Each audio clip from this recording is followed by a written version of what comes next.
Kali ini, kami akan membawa Anda ke dalam kisah menakjubkan tentang putri Nabi Adam yang dikenal sebagai pelopor kehidupan yang penuh warna dan tak terduga. Dia dianggap sebagai tokoh kontroversial karena dianggap sebagai perempuan pertama yang terlibat dalam ilmu sihir dan mengalami hubungan seksual di luar ikatan pernikahan atau berzina.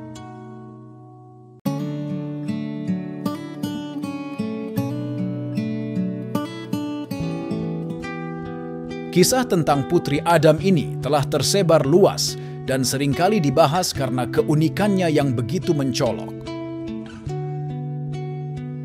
Selain memiliki tubuh yang luar biasa besar dan umur yang panjang, konon ia hidup hingga zaman Nabi Musa alaihi salam.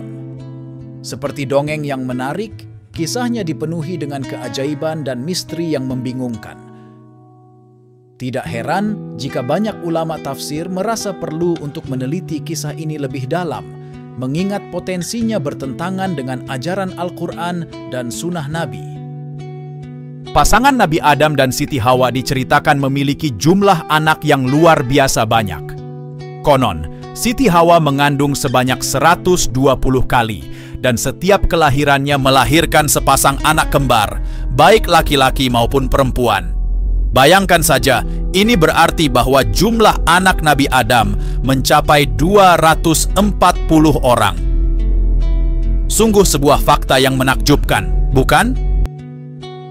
Imam Ibnu Jarir dalam karyanya yang kaya akan riwayat mengungkapkan bahwa putra dan putri Hawa dengan Adam tidaklah sebanyak yang disebutkan sebelumnya. Menurut riwayat tersebut, Hawa melahirkan 40 anak dari 20 kali kelahiran. Ada juga catatan yang sama dari Ibnu Ishaq dengan jalur yang serupa. Beberapa ulama menjelaskan bahwa setiap kelahiran Hawa selalu ada 2 anak kembar, 1 putra dan 1 putri. Anak pertama yang mereka lahirkan adalah Qabel dan Iqlima, sementara anak terakhirnya adalah Abdul Mu'is dan Amal Nur Mugets. Namun, ada satu kisah unik yang diriwayatkan tentang satu-satunya keturunan Nabi Adam yang lahir tunggal. Dia adalah seorang laki-laki yang memiliki ciri-ciri yang sangat istimewa. Dikatakan bahwa dia dilahirkan dengan 2 kepala, di mana setiap kepalanya berada di pundaknya, satu di sebelah kiri dan satu lagi di sebelah kanan. Tidak hanya itu, dia juga memiliki 20 jari di tangannya, dengan 10 jari di setiap telapak tangan, serta memiliki kuku yang panjang dan bengkok. Kisah ini memang menarik dan memberikan gambaran tentang keragaman yang ada dalam riwayat-riwayat sejarah. Dikisahkan bahwa Adam dan Hawa dengan penuh kasih sayang membimbing dan merawat anak-anak mereka hingga mereka tumbuh dewasa. Namun, sayangnya, di dalam kisah itu juga terjadi sebuah tragedi yang menjadi awal dari pertumpahan darah pertama di bumi. Qabil, dengan kegelapan di hatinya, mengambil nyawa saudaranya sendiri, Habil. Akibatnya, Qabil terpaksa meninggalkan tempat kelahirannya, gunung, dan menempuh perjalanan ke lembah yang sunyi. Momen itu seolah membagi jalur hidup menjadi 2. Ada kelompok yang tetap teguh beriman bersama Adam dan Hawa menatap puncak gunung sebagai tempat tinggal mereka. Sementara di lembah, Qabil dan keturunannya mencari jalan mereka sendiri. Namun, tidaklah mudah menjadi manusia yang taat dan beriman. Itu adalah tugas yang harus dipelihara dan ditanamkan sejak dini. Keturunan yang hidup di puncak gunung menorehkan cerita keimanan yang melekat pada diri mereka. Mereka tumbuh dengan kasih dan bimbingan yang penuh cinta dari Adam dan Hawa, membentuk karakter mereka menjadi pribadi yang taat kepada Allah Subhanahu wa Ta'ala. Namun, di lembah di mana larangan-larangan Allah diabaikan, cerita berbeda terungkap. Mereka yang memilih untuk melanggar perintah Allah, mengikuti jejak Qabil, menempuh jalan yang berliku saat mereka dewasa. Dalam masa-masa terakhir Adam di dunia, kebahagiaan melimpah saat ia merasakan kehadiran anak-anak, cucu, dan keturunan setelah mereka. Begitu mendalam cintanya, hingga ketika Adam meninggalkan dunia ini, air mata seluruh keturunannya mengalir selama 7 hari 7 malam, memenuhi udara dengan duka yang mendalam. Melihat keadaan tersebut, setan mulai merayu para anak Adam yang berada di lembah. Mereka begitu mudah tergoda oleh tipu daya setan karena sifat mereka yang rentan. Iblis pun memberikan tawaran menghibur mereka dengan keindahan musik. Dan dari situlah dimulai perjalanan musik yang memukau, dengan seruling dan suara suling yang terdengar begitu jauh, bahkan hingga ke puncak gunung. Mereka yang sedang berduka tiba-tiba terkejut oleh keajaiban suara yang tidak biasa itu. Suara itu begitu memikat, terasa mempesona, namun terkadang juga menusuk hati dengan kedalaman emosinya. Bahkan mereka yang berada di puncak gunung terperanjat oleh keindahan suara tersebut. Namun, mereka semua tetap mampu menjaga kendali diri, kecuali bagi seorang binti Adam yang terbawa arus emosi. Dengan perasaan yang bergolak, ia meninggalkan puncak gunung dan melangkah menuju lembah. Di sana, ia bergabung dengan Qabil dan saudara-saudaranya yang lain, serta bersama-sama menikmati keindahan musik dan tarian yang mempesona di lembah. Namun, sayangnya, suasana kebersamaan itu seringkali membawanya pada pertemuan yang tidak terencana, di mana banyak lelaki dan wanita berinteraksi secara bebas tanpa batasan. Unduk pun seringkali berhubungan badan secara bebas. Sudah banyak lelaki bahkan tak terhitung yang menggaulinya. Setiap kali bertemu laki-laki, dia menggodanya agar dapat melakukan berhubungan badan layaknya suami istri. Akhirnya, tanpa disadari, perbuatannya mengakibatkan hamil, tanpa tahu siapa benih ayah dari anak yang ia kandungnya. Sebenarnya agak unik, sejatinya dia tidaklah cantik, bahkan kalau bisa dibilang jelek dan buruk rupa, sehingga rasanya mustahil ada lelaki suka padanya. Namun, keajaiban ilmu sihir yang dimilikinya membuatnya mampu memikat hati setiap lelaki yang diinginkannya. Dengan kekuatannya yang luar biasa, ia bisa menundukkan siapapun yang menjadi targetnya, hingga akhirnya melahirkan seorang anak laki-laki yang diberi nama Wajad, juga dikenal sebagai Alwi atau sering disebut Aud bin Najab. Untuk nasab dengan ibunya, karena tidak diketahuinya dengan pasti siapa ayahnya. Tetapi, keberadaan dan keberanian Aud bin Najab dalam menjalani hidupnya membuatnya dikenal sebagai sosok yang penuh misteri dan kekuatan yang luar biasa. Siti Hawa merasa sangat sedih melihat perilaku yang dilakukan oleh putranya.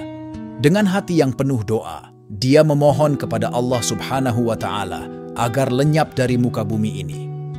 Allah mengabulkan doanya. Allah mengirimkan seekor singa raksasa yang melebihi ukuran gajah untuk menyerang Unuk merusak seluruh badannya. Inilah kematian pertama oleh binatang. Anaknya akhirnya mati. Setelah setahun melahirkan, Alwe selanjutnya harus tumbuh menjadi orang yang sangat besar.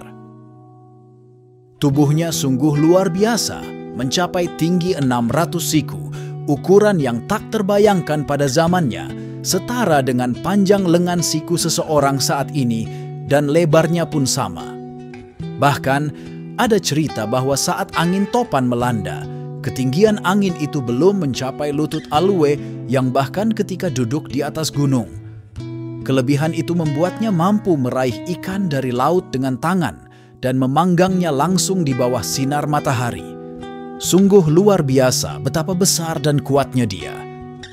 Etika marah pada penduduk kampung, kekuatan Alwe begitu dahsyat sehingga dia mampu mengirimkan banjir air kencingnya yang melumpuhkan mereka, membenamkan mereka dalam genangan itu.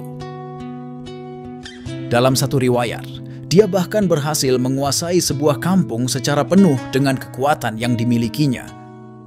Cerita lainnya menyebutkan tentang Ode bin Unduk yang umurnya mencapai 4.500 tahun dan ia masih hidup hingga zaman Nabi Musa alaihi salam.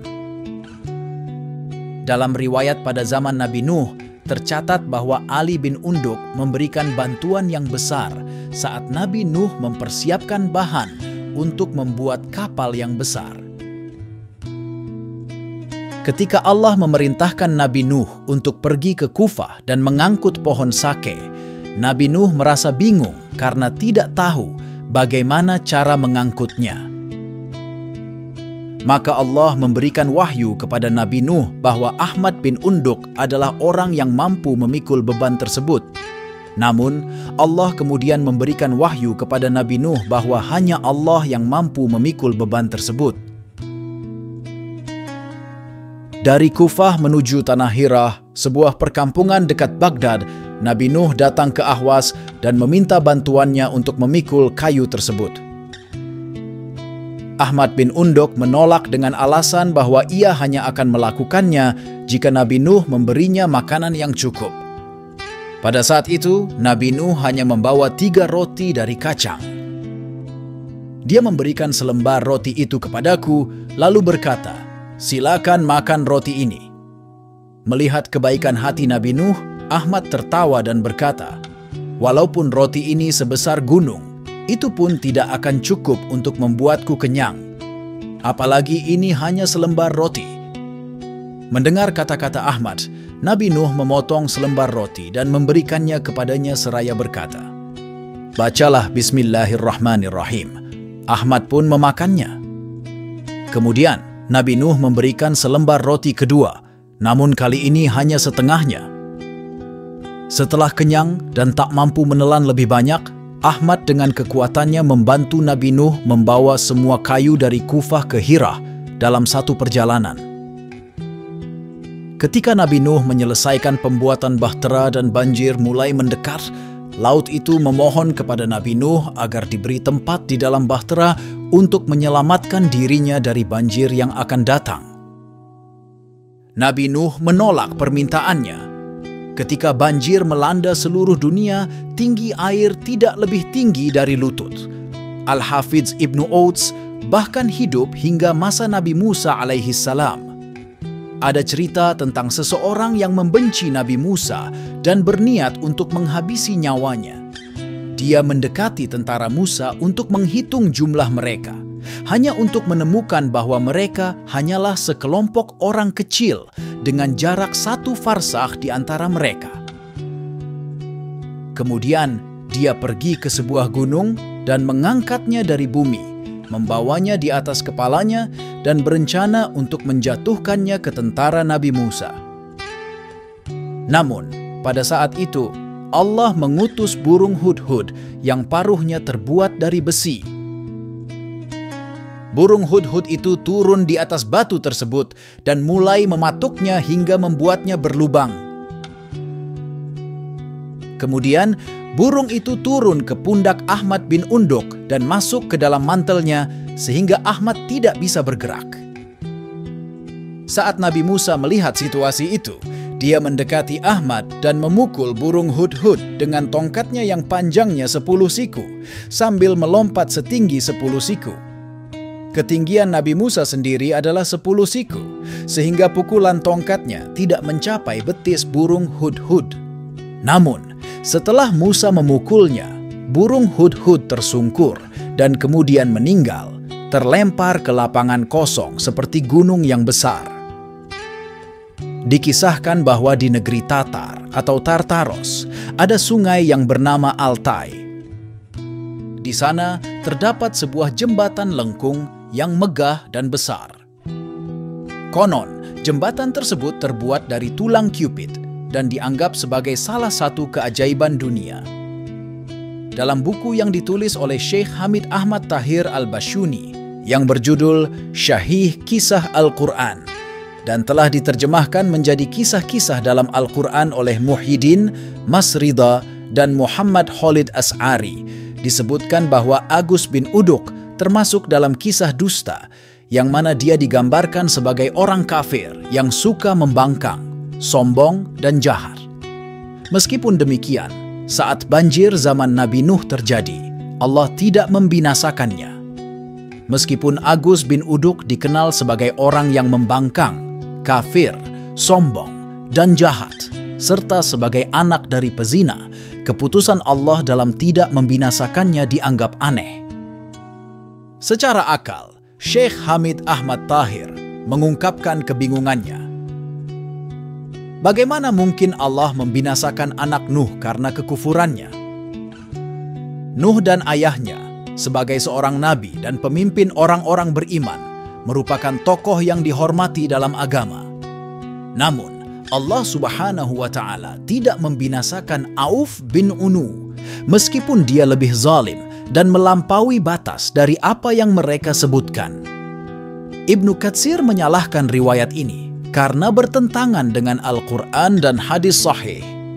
Berdasarkan dalil naqli dari Al-Quran, Allah Subhanahu wa Ta'ala menyatakan, "Dan kami tenggelamkan golongan yang itu." Al-Quran, Surat Asy-Syu'ara, ayat 66. Allah juga mencatat dalam Al-Quran, Nuh berkata, "Ya Tuhanku, janganlah engkau biarkan seorang pun di antara orang-orang kafir itu tinggal di atas bumi." Al-Quran, Surat Nuh, ayat 26. Riwayat ini memang bertentangan dengan hadis syahih dari Nabi Muhammad Shallallahu Alaihi Wasallam yang menyatakan sesungguhnya Allah menciptakan Adam dengan tinggi 60 hasta. Dengan demikian, ada perbedaan pandangan terkait riwayat tersebut dan penting bagi kita untuk menghormati dan memahami berbagai sumber ajaran agama dengan bijaksana. Memang, berdasarkan hadis sahih dari Nabi Muhammad Shallallahu Alaihi Wasallam yang menyatakan bahwa ukuran penciptaan manusia terus berkurang dari masa Adam hingga sekarang. Nabi Muhammad adalah seorang nabi yang tidak pernah berbicara karena hawa nafsunya sendiri. Ucapannya hanyalah wahyu yang diwahyukan kepadanya. Al-Quran, Surat An-Najm, ayat 4. Faktanya, tinggi manusia memang terus berkurang seiring berjalannya waktu, mulai dari Adam hingga masa sekarang. Hal ini menunjukkan bahwa tidak ada keturunan Adam yang memiliki tinggi lebih dari beliau.